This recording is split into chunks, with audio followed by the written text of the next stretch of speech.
এই হুজুরের বয়ান আমি মাঝে মাঝে শুনি, হানিফুর রহমান সাহেবের। হ্যাঁ, কথা কয় সব গিয়ে একদম কলিজায় লাগে, সব কথা কলিজায় লাগে। একটা বয়ান করছে, কতবার যে এই বয়ানটা আমি শুনছি জানেন। এই বাপ, তোমরা যারা চিন্তা করো না, তোমরা বলো না বাজান, বলো না। এই দরদি ভাই চিৎকার করে বললাম, তুমি যদি বলো তোমার পায়ে ধরতে, আমি পায়ে ধরতে রাজি। তুমি যদি বলো তোমার জড়িয়ে ধরে কাঁদতে, আমি কাঁদতে রাজি। তুমি বলো কেন আল্লাহর সাথে রাগ করলাম, কেন আল্লাহর সাথে রাগ করলাম, কেন আল্লাহর সাথে নারাজ হইলা, কেন সেজদা কপালে জুটলো না, কেন মালিকের সাথে সারাদিনের এত কিছুর বিনিময়ে আল্লাহ তাআলা একটা মিস কল দিলে, 2 সেকেন্ডের একটা মিস কল দিলে বন্ধু তুমি টের পাও তোমার মোবাইলে মিস কল আসছে।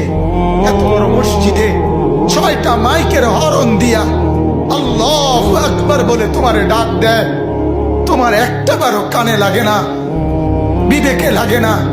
তোর মতো সত্য ডাকাত, তোর মতো পাষাণ বেটার কে হইতে পারে? কথা বলেন না কেন? তুই ডাকাত, কত বড় ডাকাত। ওই যে এই যে একটা বয়ান আছে দেখবেন, যে তুমি আজকে কার জন্য কি করলা, বড় বড় বিল্ডিং করলা, পাইলিং করলা, তুমি মরে যাইবা, সব শেষ। এটা জানেন না? এত হিট করছে এই বয়ান, দিলে হিট করে। কি কইল উনি? উনি বলতেছে যে আমার বাবা নাই, দাদা নাই, দাদি নাই, কেউ নাই, কিচ্ছু নাই, মিয়া আমিও থাকবো না। ওনাদের বয়ান আমি মাঝে মাঝে চিন্তা করি, আল্লামা মুস্তাকুর নবী সাহেব, আমাদের আনিসুর মাওলানা আনিসুর রহমান আশরাফী সাহেব আমারে খুব মহব্বত করে, ওনারা খুব মহব্বত করে, কিন্তু আসলে আমি অকৃতজ্ঞ বান্দা, এখনো দেখা করতে পারতেছি না। যাবো ইনশাআল্লাহ। হুজুর আনিসুর রহমান আশরাফী সাহেব দেখবেন কোনো সুর সার কিচ্ছু নাই, কথা গিয়া সুর লাগে দিলে একদম হিট করে।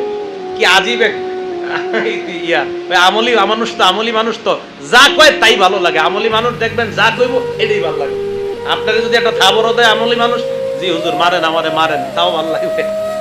যারা আমলি মানুষদের কাছে বেশি বেশি যাবেন, যারা আমল করে তাদের কাছে খুব বেশি যাবেন।